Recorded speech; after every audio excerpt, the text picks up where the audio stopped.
Monsieur le Président Vincent Hugeux, l'Express, au regard de l'ampleur et de l'intensité du péril, avez-vous tenté, au nom d'une hypothétique union sacrée, d'orchestrer une initiative qui conduirait par exemple à un appel commun allant du président Alpha Condé jusqu'à des chefs traditionnels respectés, différentes régions du pays, via les anciens premiers ministres et les leaders de l'opposition, pour précisément tenter de rompre ce cercle de la défiance que vous évoquiez à l'instant. Et question subsidiaire, si vous étiez appelé à prendre cette initiative pour justement transcender un peu le contentieux politique dont on sait l'intensité dans votre pays, est-ce que il serait efficace? Est-ce que ce serait encore audible et crédible par la population guinéenne? Merci beaucoup. Merci. Bien, vous savez, l'apparition de la maladie a coïncidé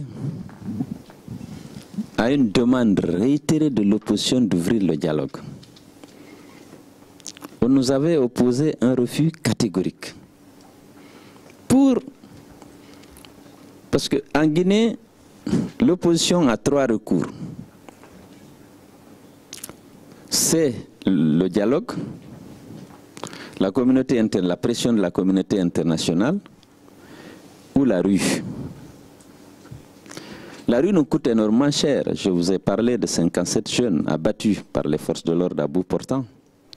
Il y a eu 1400 jeunes arrêtés, jugés et condamnés parce qu'ils étaient en train d'exercer ce droit qui leur est reconnu par la Constitution. On a une dizaine de gens, de jeunes, paralysés à vie. Donc les manifestations, ce n'est pas vraiment notre choix premier.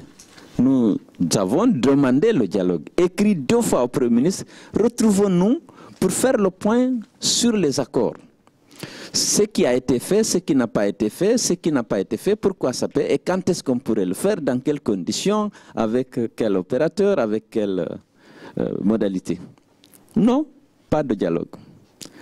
De 2011 à 2013, nous sommes en train d'organiser des manifestations parce que simplement le gouvernement a refusé d'ouvrir le dialogue. Alpha Condé n'est pas un homme de dialogue, c'est très difficile avec lui, le dialogue. Ici, lorsque nous avons fait notre première déclaration, d'ailleurs beaucoup de diplomates de l'ambassade des États-Unis, la France nous a salués parce qu'on a évité de politiser. On a dit que la maison commune brûle, que chacun, là où il est, il doit apporter sa contribution vraiment à la lutte contre la propagation de cette maladie. C'est une question de sécurité nationale. Bon, je vois tous les diplomates ont félicité l'UFDG pour cette déclaration qui n'était pas du tout politisée. Mettons-nous ensemble.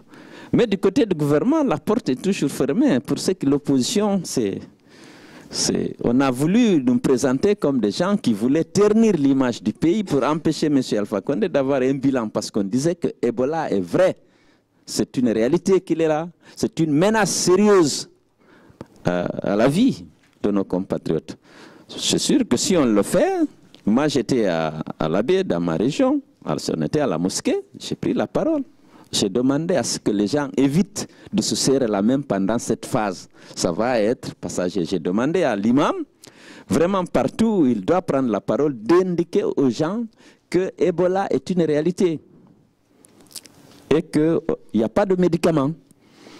Il faut suivre les consignes données par les agents de la santé et les partenaires internationaux. Je pense que si on avait fait ça, ça aurait pu porter. Parce que je vous dis que le gouvernement souffre d'un déficit de crédibilité énorme.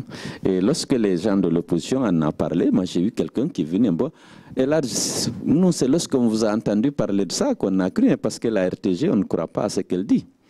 Bon, je dis, bon, donc il y a d'autres, ce n'est pas que les leaders des partis politiques, il y a des gens de la société civile, il y a des organisations, il y a surtout les imams qui sont aussi bien écoutés, chacun dans son village, dans son territoire. Et on aurait dû mobiliser tout le monde pour cette sensibilisation, ça aurait porté. Oui.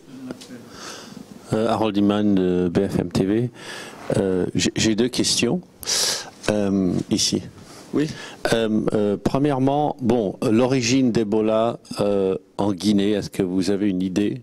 Parce qu'il y a une petite rumeur que ça aurait été introduit depuis la RDC. Bon, c'est une rumeur, j'ai pas l'ombre d'une preuve, mais au moins j'aurai une réponse sur la rumeur.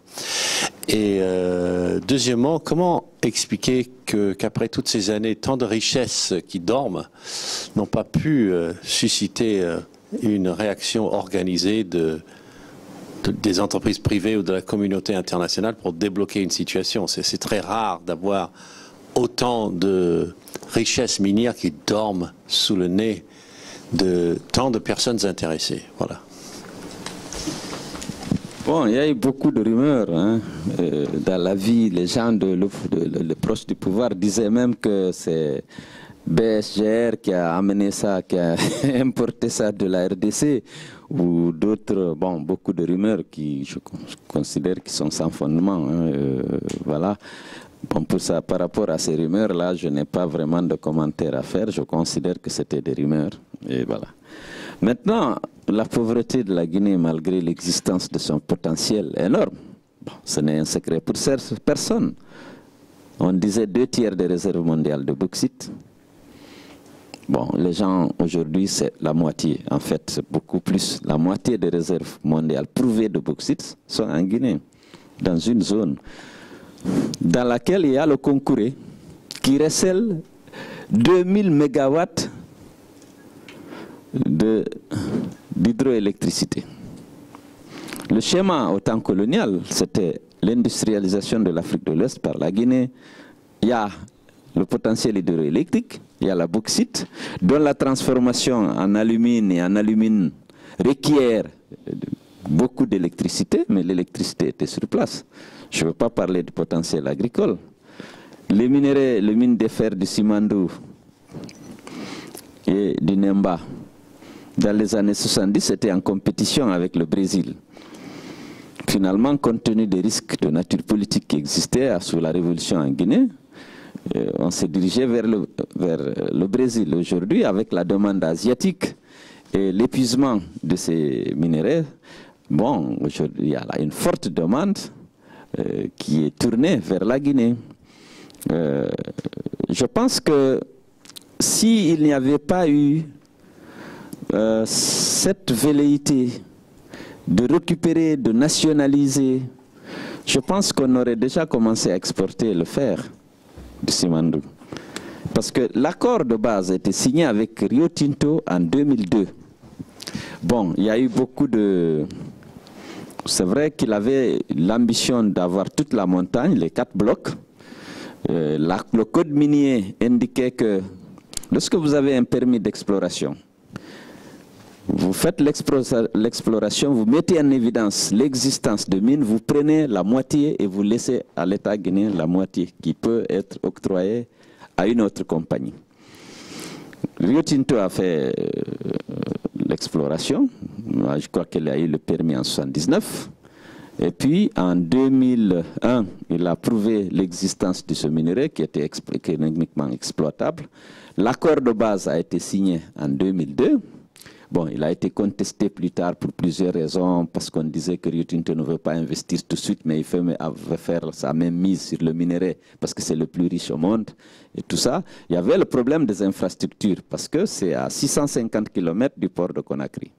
Même la Côte d'Ivoire, à un moment donné, a proposé à la Guinée d'exporter par San Pedro ce fer-là. Je me souviens bien que le président Bédié est venu à Conakry, j'étais à l'époque ministre des Transports.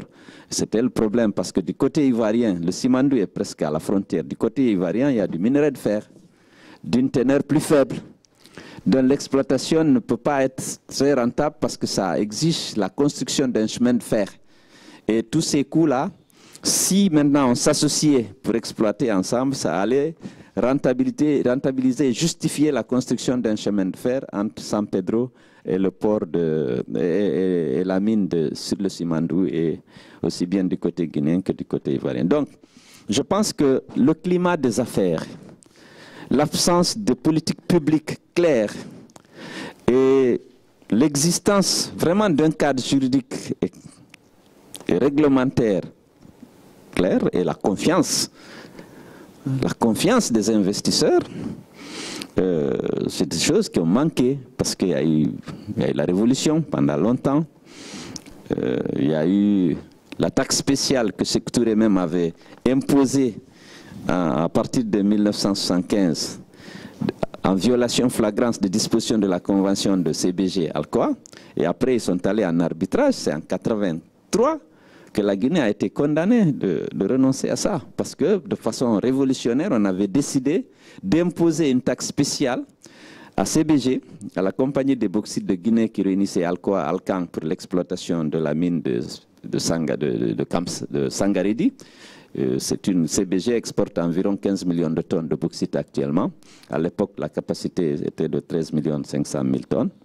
Et on a imposé ça à Féchiné de manière que, au cours d'un Conseil national de la Révolution, et puis ça coûte toujours cher à la Guinée, aux nationalistes. Donc il y a eu des politiques publiques qui ne rassuraient pas les investisseurs, c'est sûr, c'est évident. Il y a un déficit d'infrastructure, et puis bon, le marché mondial aussi qui fluctue, parce qu'actuellement il y a la crise. Le président Alpha Condé, après avoir signé l'accord transactionnel avec Rio Tinto, a obtenu 700 millions de dollars, dont on pourrait revenir sur l'utilisation d'ailleurs,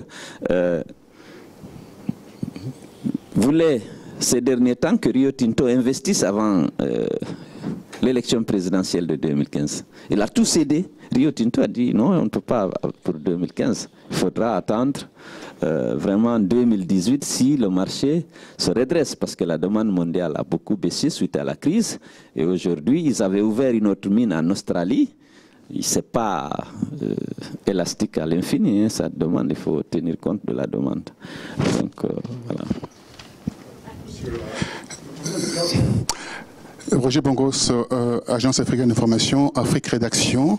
Monsieur le Président, je souhaiterais en fait m'apaisantir sur un cas d'espèce qui se passe dans votre pays, les problèmes des clans, des tribus, des ethnies. Il y a les Maniquais, il y a les Soussous et il y a le Peul dont vous êtes origine. Alors, il y a des divisions dans votre pays. Et comment peut-on faire pour gérer un pays avec cette grande division qui existe? Ça, c'est la première question. La deuxième question, le président Alpha Condé a modifié, en fait, a révisité le contrat minier. Alors, il y a eu un procès avec un franco-israélien qui a tenté un procès par rapport à cela. Est-ce que ça rassure les investisseurs par rapport à ces cafouillages autour de la gestion de ces mines? Et la troisième question pour terminer, concernant la RDC. La RDC, en 1987, il y a eu la première apparition de cette maladie, enfin, cette épidémie, où il y a eu une résurgence pendant 4 fois de cette maladie. Pourquoi le pays ne s'est pas rapproché de la RDC pour avoir son expertise pour, bien entendu, éradiquer cette épidémie? Merci. Merci. Bon, écoutez, le tribalisme, évidemment, il existe un peu partout. En Guinée, il a été largement accentué pendant la campagne 2010.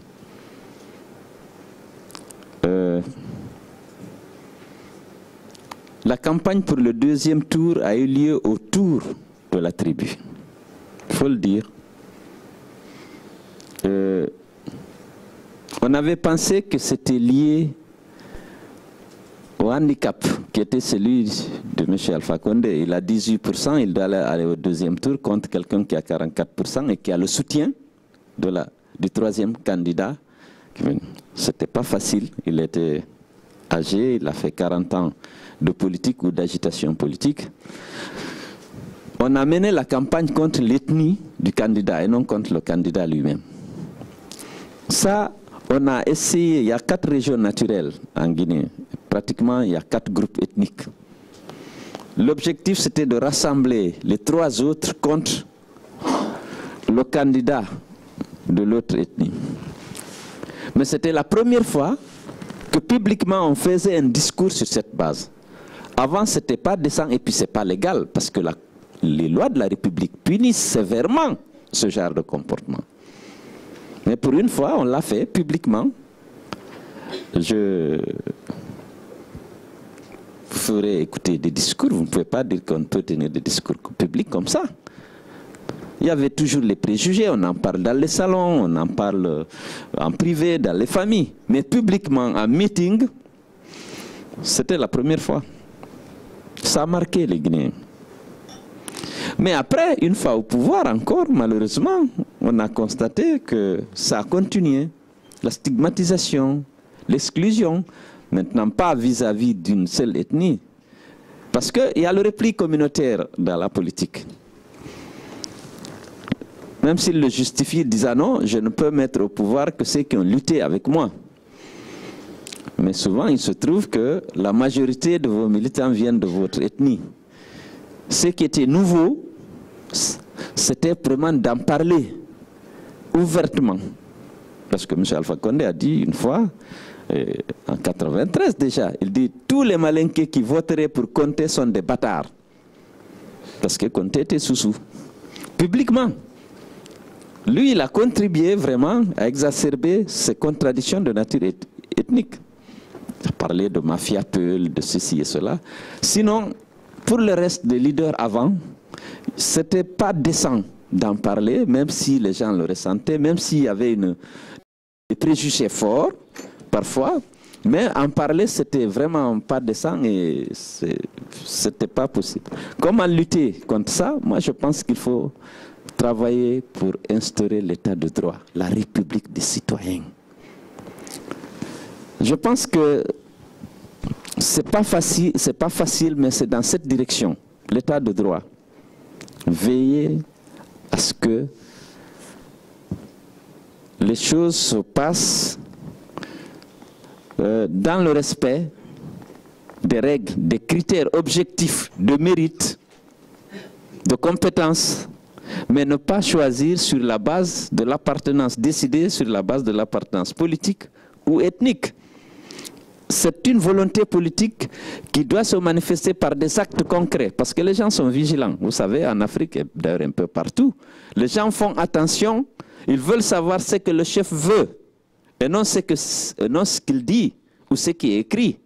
Ils sont à la recherche des faveurs du chef, soit pour avoir un poste, pour avoir des avantages, un marché public, un recrutement dans l'armée, dans la fonction publique, des positions. Si maintenant il y a une volonté politique de changer ça, de créer l'État des citoyens, la République des citoyens, eh bien il y aura d'abord la transparence, ensuite l'égalité des chances. L'égalité des chances, un État dans nos pays, c'est un État qui est capable de garantir l'égalité des chances. Et que de choisir maintenant celui qui répond au mieux aux critères préalablement définis. C'est pas facile, vous allez dire que c'est facile à dire, mais c'est dans cette direction, à mon avis, qu'il faut aller. La RDC, pardon, écoutez, on aurait pu peut-être s'adresser à la RDC pour savoir comment elle a pu gérer, mais on m'a dit que l'avantage que la RDC, c'est toujours dans des villages, ce n'est pas dans les grandes villes. Nous, ça s'est déclaré dans les villes. Dans des villes où il y a beaucoup d'activités. Guékédou, c'est une ville carrefour entre le Libéria, la Sierra Leone et la Guinée. Lorsque vous êtes dans la ville de Guékédou, vous voyez le Libéria ici, le Sierra Leone ici, et c'est une ville vraiment commerciale. Donc lorsque c'est dans un village, parce qu'on nous a dit, je ne sais pas, j'ai entendu dire qu'au Zaïre, enfin en RDC, à l'époque c'était sans doute le Zaïre, c'était toujours dans le monde rural, dans des villages que la maladie a éclaté. Et que là, c'est plus facile de circonscrire, d'isoler les gens et de traiter. Ceci dit, peut-être que la Guinée n'a pas pensé à solliciter l'expertise et l'assistance de la RDC. Elle aurait pu le faire. On va en parler. Je pense que l'OMS et ces ONG-là capitalisent quand même les expériences parce qu'ils ont déjà dit que ce n'est pas le même virus, c'est une autre variante parce qu'on... Pour démentir l'idée selon laquelle que c'est importé du Zaïre, ils ont les laboratoires auraient mis en évidence une certaine différence, une certaine nuance entre les deux virus. Les contrats miniers, bon, écoutez, le gouvernement est en conflit avec Bescher et Vallée d'un côté.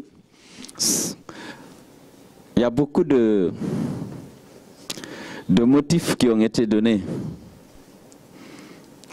Vale, BGR avait eu le permis sous Conté, je crois. Oui, sous Conté.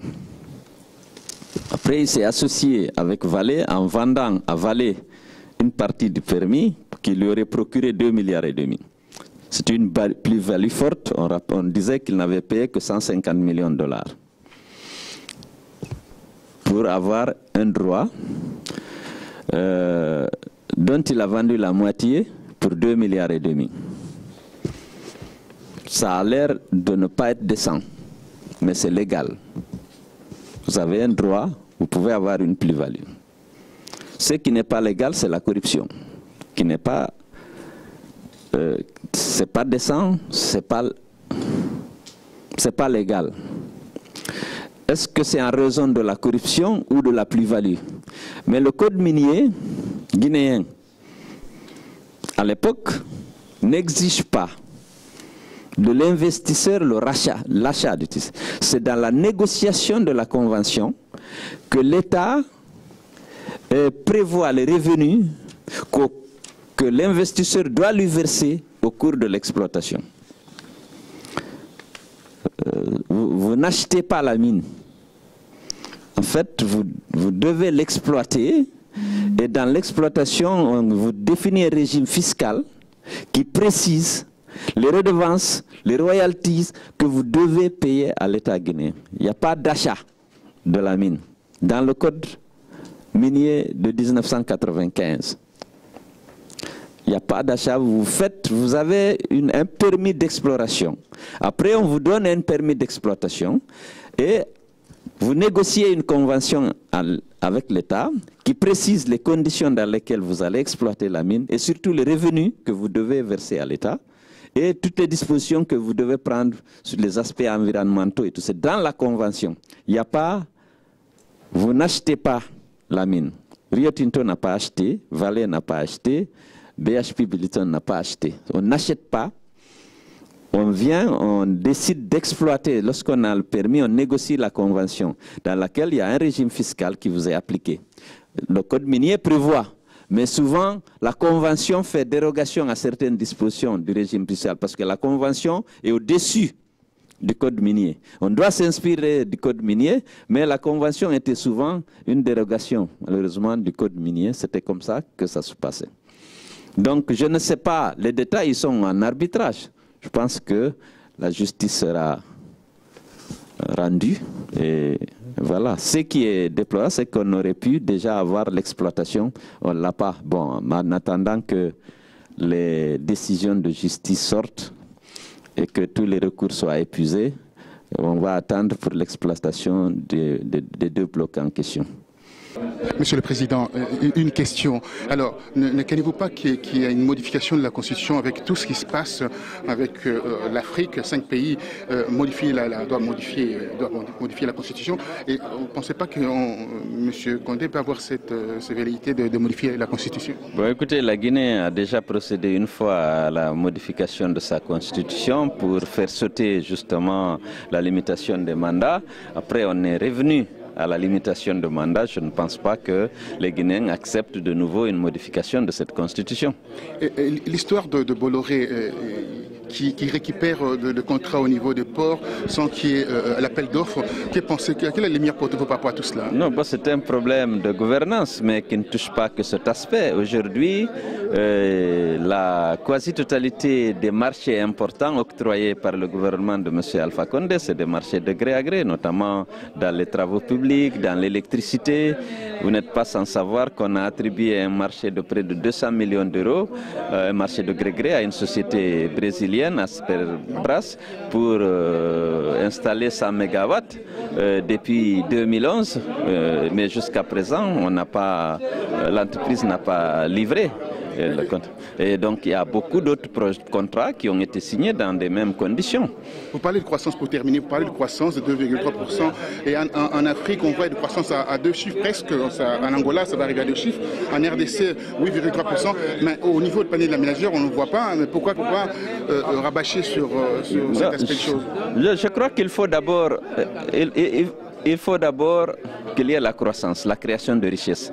Maintenant, il faut des politiques qui permettent une répartition équitable de ces richesses. Mais s'il n'y a pas la richesse, ce sera difficile, ce sera impossible de la répartir. Donc la croissance est une excellente chose, il faut prendre les dispositions pour qu'il y ait la croissance, mais accompagner cette politique d'investissement et de croissance par des politiques qui permettent une redistribution de la richesse créée de manière à réduire la pauvreté et la précarité, notamment au niveau des gens les plus vulnérables.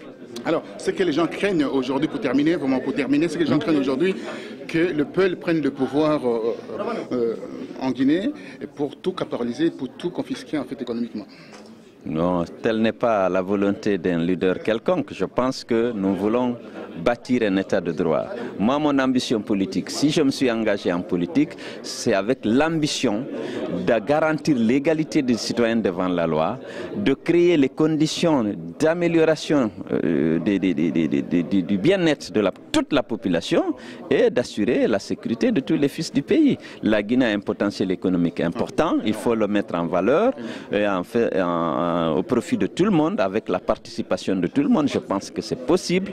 J'ai eu une certaine expérience qui me permettrait, une fois président de la République, d'assurer justement une forte croissance, mais également une réduction, l'éradication de la pauvreté dans mon pays, parce que les moyens existent. Merci, Monsieur le Président. Merci.